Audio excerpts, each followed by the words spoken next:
오늘은 어버이 주일입니다. 그래서 내 부모를 공경하라 이런 제목으로 말씀을 나누려고 합니다. 한번 따라서 하시죠. 내 부모를 공경하라. 우리 다음 세대 영아부, 유치부, 초등부, 중고등부, 청년부만 한번 따라서 할까요? 내 부모를 공경하라. 아니, 자녀들이 하라고 그랬더니 우리 어린이 유초등부 따라서 하세요. 내 부모를 공경하라. 네, 중고등부는 다 어디 갔는데 중고등부 한번 따라서 하시죠. 내 부모를 공경하라.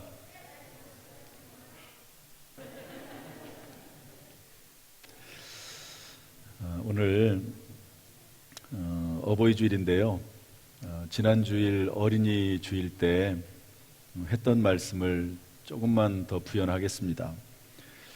말씀으로 자녀를 양육하는 것이 최고의 교육입니다. 한번 따라합시다. 말씀으로 양육하는 것이 최고의 교육이다.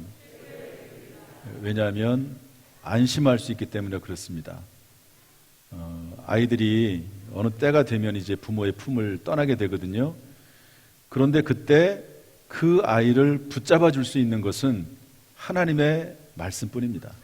그 말씀이 속에 들어가 있으면 그 말씀이 그 아이를 붙잡아서 올바른 판단할 수 있고 분별할 수 있고 선택할 수 있도록 만드는 것이죠. 왜 말씀으로 양육하는 것이 최고의 교육입니까?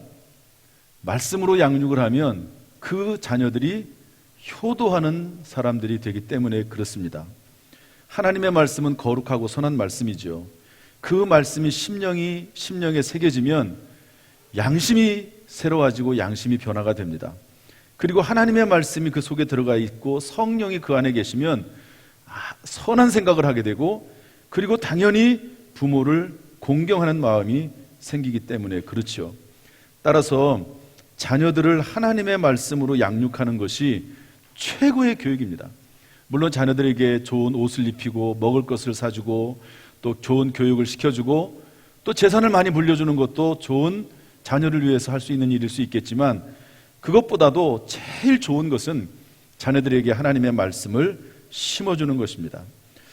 유대인의 지혜서인 탈무드에는 이런 말이 있습니다. 물고기를 잡아주기보다는 물고기 잡는 법을 가르쳐줘라. 여러분, 아이들을 평생 아이들에게 용돈 줘가면서 아이들을 하고 함께 있을 수는 없잖아요. 다 커서도 어느 때가 되면 그 아이들이 집을 떠나게 되어 있습니다. 그때는 무엇을 준다기보다도 스스로 살아나갈 수 있는 지혜와 능력이 있어야 되는데 하나님의 말씀이 그 심령 속에 새겨질 때 그 아이들이 스스로 살아갈 수 있는 것입니다. 지난번에 사순절 특별 새벽 기도회를 했는데요. 어떤 집사님이, 남자 집사님이, 젊은 집사님인데 찬양 인도를 했습니다. 그런데 이런 얘기를 하더라고요.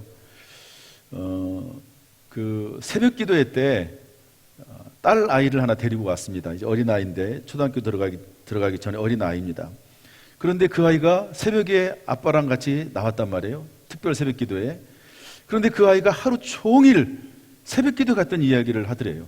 그 새벽 기도에 나갔던 것이 얼마나 좋았는지, 뭐 새벽 기도에 가서 뭐가 어쩌고 이런 얘기를 계속 아주 즐겁게 기쁘게 얘기하더라 하는 이야기를 찬양 인도하면서 얘기를 했습니다. 그러니까 아이들이 그렇게 생각할 줄을 모른 거죠. 아마도 그 아이는 평생에 혹시 기억에서 잊어버릴 수 있을지 모르지만 그 뼛속에라도 그때의 그 기억이, 예배드렸던 기억이, 새벽에 나왔던 기억이 아마 자리 잡고 있을 것입니다. 저는 새벽에, 요즘은 제가 강조를 많이 안 하지만 새벽에 특별 새벽 기도회라도 아이들이 나오고 예배드리고, 요즘은 못하지만 제가 특별 새벽 기도회 때는 아이들이 나오면 안수 기도를 해주거든요. 여러분, 이번에도 어떤 초등학생 아이 하나가 새벽 기도회를 거의 개근을 했습니다. 엄마랑 같이 나왔는데요. 이제 제가 설교 끝나고 이제 마이크를 벗으러 제 방에 들어갔다가 나오는데 그때쯤 되면 그 아이가 또 바깥에 왔다 갔다 하기도 해요. 그럼 불러가지고 제가 거의 30일 내내 안수하면서 축복 기도를 해줬습니다. 새벽에는 제가 아이들이 오면 축복 기도를 해주거든요. 요즘은 몇 년간은 못했지만 이렇게 아이들이 하나님의 말씀으로 붙잡혀 있으면 어떻게 그 아이들이 세상 밖으로 나가겠습니까? 혹시 잠시 떠났다 할지라도 다시 돌아오게 되는 것이죠. 따라서 하나님의 말씀으로 양육하는 것이 참 교육이고 진짜 교육입니다. 수요 예배 중에 어떤 찬양 인도자가 이런 말을 했는데 참 감동이 됐습니다. 코로나19가 아직 만연해서 그때는 예배 참석이 부자유할 때인데요, 본당 2층에서 아이들이 막 떠드는 소리가 들렸습니다. 아이들이 찬양할 때 떠들거나 설교할 때 떠들면 불쾌할 수도 있거든요. 그런데 그 찬양 인도자가 뭐라고 얘기하냐면, 아이들이 떠드는 모습, 그 모습을 보면서 기뻐서 눈물이 난다고, 그러면서 울먹울먹 하면서 하는 얘기를 제가 들었습니다. 여러분, 아이들이 떠들더라도, 아이들이 놀더라도 교회 와서 떠들고 교회 와서 노는 것이 얼마나 귀중한 일입니까? 혹시 아이들이 좀 교회에서 좀 눈에 거슬리는 그런 행동을 해도 그 아이들을 혼내지 마세요. 오히려 혼내기보다는 그 아이들을 축복해주면 훨씬 그 아이들이 더 교회를 사랑하게 되고 주님을 사랑하게 되는 것입니다. 지난주에 설교했듯이 어릴 때가 아이들을 말씀으로 양육할 수 있는 유일한 기회입니다. 이제 조금만 지나고 나면은요, 아이들이 부모님과 함께 가정예배 드리고자 해도 드리지 못할 때가 있고 또 자기 뜻대로 움직일 때가 있습니다. 혹시 아이들이 타 지역에 있다 할지라도 매일 전화해서 아이들을 위해서 기도해주고 성경 하루에 한 장씩 읽으라고 권면하고 하는 그런 모습이 있어서 말씀이 그 속에 들어가면 그 아이의 인생이 정말로 하나님의 붙잡힘을 받게 되는 줄로 믿습니다. 오늘 어버이 주일이지만 다시 한번 우리 자녀들을 믿음으로 잘 양육하는 부모들 될 수 있기를 원하는 마음으로 다시 말씀을 드립니다. 주의 은혜가 우리 모든 가정들마다 충만하기를 주님의 이름으로 축복합니다. 오늘은 어버이 주일입니다. 제가 그래서 다음 세대와 함께 예배드리자고 제가 말씀을 드려서 함께 오늘 예배 드리고 있는 겁니다. 제가 어버이 주일 예배를 드리면 전부 부모들만 앉아 있어요. 들어야 될 청년들, 학생들, 어린이들은 없고, 그래서 얼마나 많이 깊이 들어오겠습니까마는 그 아이들에게 하나님 말씀을 조금이라도 전하기 위해서 함께 예배를 드리니까 부모님이 아직 살아계신 분들이나 그리고 우리 어린 자녀들은 오늘 말씀을 잘 듣고 하나님께서 뭐라고 말씀하시는지 마음속에 깊이 새길 수 있는 시간 될 수 있기를 주님의 이름으로 축복합니다. 하나님께서 뭐라고 말씀하시느냐, 우리 6장 1절 2절 말씀 읽어보겠습니다. 여기 보면 자녀들아 이렇게 되어 있거든요. 한번 읽어보겠습니다. 시작. 자녀들아 주 안에서 너희 부모에게 순종하라. 이것이 옳으니라. 내 아버지와 어머니를 공경하라. 이것은 약속이 있는 첫 계명이니. 자녀들에게 하나님께서는 뭐라고 말씀하시냐면 부모에게 순종하라, 아버지와 어머니를 공경하라 이렇게 말씀하고 있습니다. 한번 따라합시다. 부모님에게 순종해라, 부모님을 공경하라. 여기 보면 부모에게 순종하라 그러면서 이것이 옳으니라 이랬습니다. 옳다는 말은 헬라어로 정당하고 의롭다고 하는 말이죠. 부모에게 순종한 것은 그냥 옳아요. 왜 부모님에게 순종해야 됩니까? 왜 부모님을 공경해야 됩니까? 물어보지 말라는 거예요. 왜? 그냥 옳다는 거예요. 그게 이것을 당위성이라고 합니다. 부모님이 나에게 잘해주든 못해줬든, 부모님 나에게 많은 것을 주셨든 주지 못하셨든지 간에 부모님에게 순종하고 부모님을 공경하는 것이 사람이 양심이 있다고 하면 당연하다 하는 것을 말씀하고 있습니다. 따라서 여러분, 부모를 공경하는 것은 우리의 양심이 주장하는 바이고 부모님에게 공경하는 것은, 순종하는 것은 하나님의 분명한 뜻이라는 것을 알 수 있습니다. 한번 따라서 하시죠. 부모 공경은 하나님의 뜻이다. 다시 한번, 부모 공경은 하나님의 뜻이다. 그런데 부모 공경할 때 순종하라고 말씀하고 있습니다. 순종한다는 말은 귀를 기울인다, 경청한다는 말이거든요. 부모님의 말씀을 잘 귀담아 듣고 그 말에 복종하는 것을 순종이라고 말합니다. 이처럼 하나님은 우리에게 부모님의 말을 잘 경청해서 그 선한 뜻을 순종해서 살기를 원하십니다. 아브라함이라고 하는 분에게는 이삭이라고 하는 아들이 있었습니다. 100살 때 아들을 낳았어요. 그러니까 얼마나 귀한 아들입니까? 그런데 하나님께서 그 아들 이삭을 하나님 앞에 번제로 불태워서 제물로 드리라는 거예요. 얼마나 마음이 아픕니까? 그때 아들 이삭의 나이가 12살 정도 됐습니다. 그래서 하나님의 말씀이니까 순종하는 마음으로 그 아들을 데리고 이제 산으로 올라가서 이제 그 아들을 하나님 앞에 번제로 드리려고 칼로 그 아들을 죽이려고 하는데, 여러분 12살 정도가 되면 이제 자기 마음대로 막 움직일 수 있습니다. 그리고 아버지는 늙어서 100살이 넘었거든요. 그러니까 아버지를 뿌리치고 도망갈 수 있습니다. 그런데도 불구하고 도망가지 않고 순순히 아버지가 자기를 묶을 때 가만히 있습니다. 그리고 아버지가 칼로 자기를 죽이려 할 때도 묵묵히 있습니다. 아버지가 그 아들을 잡아 죽여서 하나님 앞에 드리려고 하죠, 번제로. 그때 하나님께서 막아주세요. 됐다, 이제야 네가 나를 사랑하는 줄 알겠다 그러면서 아브라함을 축복하고 그 아들 이삭을 축복해 주시는 것을 볼 수가 있습니다. 하나님께서 보시는 것은 뭐냐? 아브라함이 하나님을 순종하느냐 하는 것을 보시는 거고, 그리고 그 아들 이삭이 아버지에게 순종하느냐 하는 것을 보기 위한 것뿐이지 실제로 그 자녀를 죽이고자 하는 마음은 없는 것이죠. 여러분, 예수님도 공생의 생활을 하면서 하기 전에 부모님에게 순종하며 지냈습니다. 부모님에게. 그래서 부모에게 순종하는 것은 참 복된 일이고 하나님의 뜻입니다. 저를 한번 따라서 하시죠. 생각이 다르니까 순종이다. 다시 한번, 생각이 다르니까 순종이다. 어떤 사람들은 이렇게 얘기해요. 아빠 엄마 생각은 나하고 달라. 아빠는 왜 그렇게 생각하는지 모르겠어. 그러면서 생각이 다르다고 불순종합니다. 생각이 같기 때문에 부모님 말씀을 따른다. 그것은 순종이 아니죠. 그게 왜 순종입니까? 생각이 같으니까 같이 하는 것이고 자기 뜻대로 자기 생각대로 하는 거거든요. 순종이라고 하는 것은 생각이 다르니까 순종입니다. 부모님이 나쁜 짓을 하라고 하지 않는 한 생각의 차이가 있을 수가 있고 더 좋고 더 나쁜 것은 있을 수 있어요.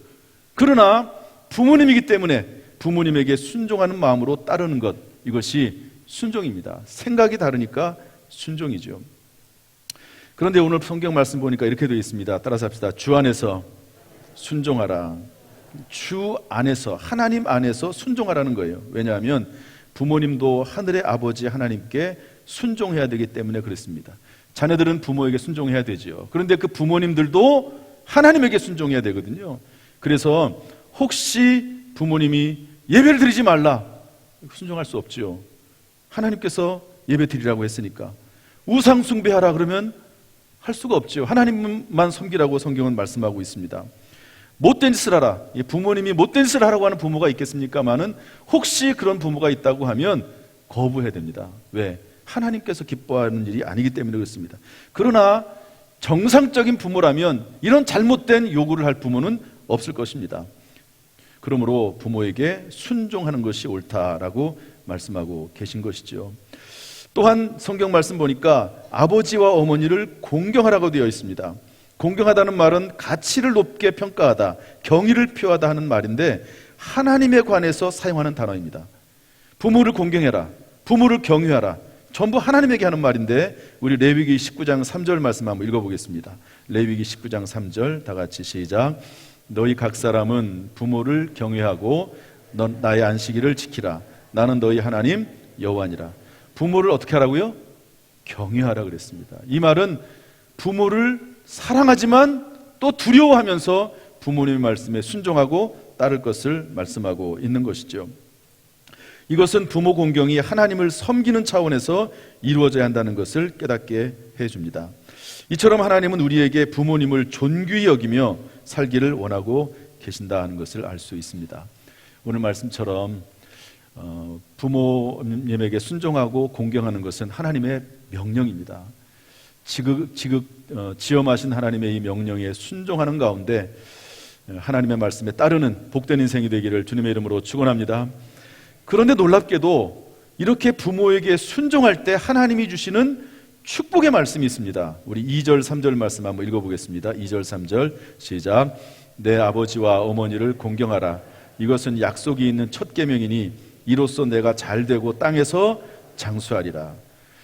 부모님을 공경하는 것이 당연한데 하나님께서 부모님을 공경할 때 잘되게 해주겠다고 약속을 하셨습니다.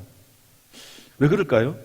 그만큼 부모 공경을 하나님이 기뻐하시고 귀중하다고 생각을 하는 겁니다. 여기 약속이 있는 첫 계명이라는 말은 축복의 약속이 있고, 첫 계명이라는 말은 여러분 첫이라고 하는 것은 순서적으로 첫 번째라는 말도 있지만 성경에서는 가장 중요하다는 의미가 있습니다. 그래서 어떤 다른 성경에 보면은요, 성경을 쭉 기록하다가 첫째로 이렇게 해놓고 쭉 쓴 다음에 둘째, 셋째가 없어요. 그 무슨 말이냐면 가장 중요하다는 말이거든요. 그런데 약속이 있는 첫 계명, 하나님의 약속이 있는 중요한 계명이 부모를 공경하고 순종하라는 거죠. 여러분, 결혼하기 전에는 부모에게 순종하는 것이 강합니다. 그때는 부모에게 순종하죠. 그런데 결혼하고 나면 그때는 독립하기 때문에 스스로 판단하고 결정해야 되거든요. 그때는 순종의 의미보다는 부모님을 공경하는 의미가 강합니다. 여기 결혼 안 한 분들은 부모에게 순종해야 돼요. 하나님의 뜻에서 벗어나지 않는 한. 그러나 결혼하신 분들은 부모님을 공경해야 됩니다. 최선을 다해서, 예의를 다해서 부모님에게 공경을 표현하는 거죠. 어떤 약속을 했습니까? 부모를 공경하는 자녀들에게 이런 약속을 했는데, 한번 저를 따라서 하시죠. 잘되고 땅에서 장수하리라. 다시 한번, 잘되고 땅에서 장수하리라. 부모님에게 순종하고 부모님을 공경하면 하나님의 이름에 명예를 걸고, 하나님께서 말씀하시기를, 하나님의 전능하심의 이름을 걸고 말씀하시기를, 내가 반드시 땅에서 잘되고 장수하게 하시겠다고 말씀하고 있는 것입니다. 아까 아브라함의 아들 이삭 얘기를 했습니다. 자기를 이렇게 묶어서 하나님 앞에 번제로 드리려고 했던 그 아버지에게 순종했던 아들 이삭, 하나님께서 그 아들 이삭에게 어떤 축복을 주셨는지 한번 살펴보겠습니다. 창세기 26장 12절 13절 말씀인데 다 같이 읽어보죠. 시작. 이삭이 그 땅에서 농사하여 그 해에 100배나 얻었고 여호와께서 복을 주심으로 그 사람이 창대하고 왕성하여 마침내 거부가 되어. 여러분, 이삭이 이제 아버지도 돌아가셨어요. 그리고 나서 농사를 했습니다. 일을 했습니다. 그런데 그 해에 100배를 얻었답니다. 그 당시에는 농사를 하면 20배, 30배 정도밖에 소출을 못했습니다. 그런데 100배를 얻었다는 말은 뭐냐면 그만큼 하나님께서 지혜와 능력을 주셔서 기술력이, 농사를 지을 수 있는 기술력을 하나님 주셨다는 말이거든요. 그런데 그것보다 더 중요한 말씀은 뭐냐면 여호와께서 복을 주심으로. 여러분, 돈을 아무리 많이 벌어도 다 빠져나가면 소용이 없습니다. 그런데 하나님께서 지켜주시면 혹시 조금 덜 수익이 있다 할지라도 그것이 쌓이게 되는 거죠. 성경 말씀 보니까 그래서 그 사람이 창대하고 왕성하여 마침내 거부가 되었다고 했습니다. 물론 부자가 되는 것이 모든 축복의 전부는 아니에요. 그것보다 훨씬 더 중요한 요소들이 많이 있습니다. 그렇지만 오늘 이 말씀 속에서 볼 때 이삭에게 하나님께서 복을 주셔서, 효자 이삭에게 복을 주셔서 참으로 이 세상에서 복되게 하셨던 것을 볼 수가 있습니다. 여러분, 반드시 부모를 공경하는 것은 하나님의 축복이 있다 하는 사실을 깨닫고 부모를 잘 공경할 수 있는 저와 여러분 될 수 있기를 주님의 이름으로 축복합니다. 성경에 나와 있는 한 가지 이야기만 하고 마치겠습니다. 그것은 노아의 아들 셈함 야벳의 이야기입니다. 여러분, 노아 잘 알지요? 노아는 홍수가 났을 때 산 위에다가 배를 만들어서 이제 홍수에 대비했던 사람이죠. 홍수가 나서 모든 숨쉬는 것들이 다 죽을 때에 하나님께서 노아와 그의 가족 8명만을 살려주셨습니다. 하나님께서 보시기에 의로운 사람이었죠. 그래서 이제 홍수가 40일 동안 나서 이제 온 물이 이렇게 창궐하고, 그러고 나서 물이 빠지죠. 그리고 나서 산에 이제 정착을 하게 됩니다. 그때 노아 할아버지가 이제 포도주를 담궈서, 포도나무를 심어가지고 포도주가 열매가 맺히면 이제 포도주를 담지 않습니까? 포도주를 먹었어요, 노아 할아버지가. 술이라고 하는 것이 이게 사람의 속에 들어가면 처음에는 사람이 술을 먹지만 점점 술에 취하면 술의 지배를 받거든요. 그런데 노아 할아버지도 포도주를 잔뜩 먹었는데요, 포도주를 먹고 나서 술에 취하면 아주 안 좋은 습관이 하나가 있었습니다. 그게 뭐냐면 노아 할아버지는 술에 취하면 옷을 벗기 시작을 해요. 막 옷을 다 벗어가지고 벌거벗은 상태로 막 여기저기 다니는 거예요. 한번 생각을 한번 해보세요. 노아 할아버지, 그 아버지 나이가 많은 그분이 옷을 다 벗어가지고 막 다니다가, 그리고 어느 곳이든지 힘들면, 그냥 피곤하면 잠이 드는 그런 좀 안 좋은 모습이 있었습니다. 어느 날은 또 그런 일을 하고 있는데 둘째 아들 함, 가나안이라고도 이름 부르는데, 함이 그 아버지의 모습을 봤어요. 아버지가 옷을 홀딱 벗고 그리고 술 취해서 주무시고 계시네요. 그런데 그 모습을 다 지켜보고, 그리고 그것을 모든 동네 사람들에게 다 소문을 내고 다녔습니다. 소문을 내고 이제 그 자손들이 번창을 했겠죠. 그래가지고 수많은 사람들이 있는데 다 소문을 내고 아버지의 흉을 보고 다닌 겁니다. 그런데 그 말을 듣고 큰아들과 셋째 아들 셈과 야벳은요, 그 말을 듣고 자기의 옷으로 자기의 시선을 가리는 거죠. 시선을 가리고 아버지에게 다가가서 아버지의 하체를 덮어주고 아버지를 바라보지 않고, 그리고 아버지를 존경하는 모습을 표했습니다. 아버지가 깼어요. 그리고 나서 아버지가 이렇게 하십니다. 여러분, 창세기 9장 26절 27절 말씀 다 같이 한번 읽어보겠습니다. 창세기 9장 26절 27절 시작. 또 이르되 셈의 하나님 여호와를 찬송하리로다. 가나안은 셈의 종이 되고 하나님이 야벳을 창대하게 하사 셈의 장막에 거하게 하시고 가나안은 그의 종이 되게 하시기를 원하노라. 자녀들이 다 물론 귀하죠. 그런데 어떤 자녀들은 참 마음에 드는 자녀들도 있습니다. 그러나 어떤 자녀들은 괘씸한 자녀들도 있어요. 여러분, 부모에게 괘씸한 자녀가 돼서는 안 됩니다. 여기 함을 보면 가난이라고도 이름하는데 부모가 보기에 괘씸하는 거죠. 아버지가 비록 실수를 했지만 그 아버지의 허물과 실수를 다 소문내고 다니는, 얼마나 괘씸합니까? 그래서 물론 이제 그때 기분으로 했을지 모르지만 셈 큰아들과 셋째 아들은 축복합니다. 야벳이 창대하게 되기를 원한다. 셈의 하나님 여호와를 찬송하리로다 그러면서 축복을 하지만 둘째 아들에게는 축복을 하지 않습니다. 그리고 이 축복대로 이루어집니다. 여러분, 이 세상에서 나를 가장 진심으로 축복해 줄 사람이 누굽니까? 부모입니다. 그래서 부모의 마음을 섭섭하게 해드리는 것만큼 미련한 것은 없습니다. 부모의 마음을 기쁘게 해드리고, 그리고 부모님이 최대한도로 자녀들을 축복할 수 있도록 부모의 마음을 기쁘게 해드려야 됩니다. 저는 목사이긴 하지만 저희 부모님들이 이제 저희 집에 오시거나 또 우리가 갈 때면 꼭 부모님에게 기도를 받습니다. 장인어른, 장모님, 또 아버지, 어머니 기도해 달라고 그렇게 부탁을 하죠. 그리고 이제 목회를 하면서 시간이 좀 불규칙하긴 하지만 시간이 나면 이렇게 부모님을 잘 대접해 드리려고 애를 씁니다. 지난 5월 5일 날 우리 아이들이 다 딴 데 가서 없어요. 직장 다니기도 하고. 그래서 부모님이 오히려 당진으로 오셨습니다. 그래가지고 부모님을 모시고 공주의 부모님들이 뭘 좋아하시냐면 물고기 잡는 걸 좋아하세요. 다슬기 잡고 이러는 거. 지금은 연세가 많으셔서 그거 못 하십니다. 그냥 구경만 하세요. 그러면 저하고 또 마침 미국에서 큰 처남이 와가지고요, 같이 계곡에 가가지고 다슬기 잡고 물고기 잡아가지고 이제 매운탕 해드리고, 또 그리고 다슬기 잡아서 이렇게 끓여드리고, 그런 일을 합니다. 물론 당연히 해야 될 일이긴 하지만 제 마음 한구석에는 어찌됐든지 간에 부모님을 기쁘시게 해드리고자 하는 그런 마음 때문에 시간을 내서 가끔이라도 그렇게 하는 거거든요. 부모님의 마음을 기쁘게 해드리는 거, 이것은 부모님이 우리를 마음껏 축복할 수 있도록 그렇게 하는 거거든요. 이 부모님을 공경하는 것은 사실은 자기 자신을 축복하는 것과 같다 하는 것을 잊어버리면 안 됩니다. 반대로 그러나 부모에게 순종하지 않고 부모에게 함부로 대하는 사람에게는 성경은 이렇게 말씀하고 있습니다.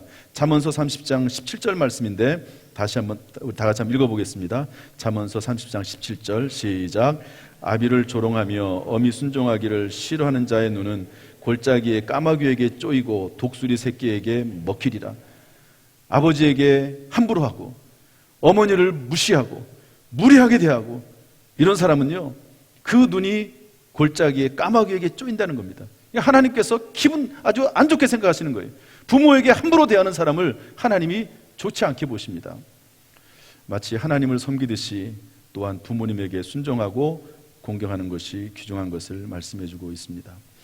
사랑하는 성도 여러분, 말씀을 마칩니다. 부모님을 공경하는 것은 하나님께서 기뻐하시는 일입니다. 이것이 우리의 인생과 행복을 위해서 참으로 중요하기 때문에 하나님께서는 부모님을 공경하는 자에게 범사에 잘되고 장수하게 하시겠다고 하는 하나님의 상을 걸어놨습니다. 신실하시고 전능하신 하나님께서 상을 걸고 부모님에게 순종하고 공경할 것을 명령하신 것이죠. 이 시간 부모님을 잘 섬기고 공경할 것을 결단하는 여러분 될 수 있기를 주님의 이름으로 축복합니다. 그래서 사람의 노력으로 얻는 복도 있지만 하나님이 주시는 복, 하나님이 주시는 복으로 충만하기를 주님의 이름으로 축원합니다. 축원합니다.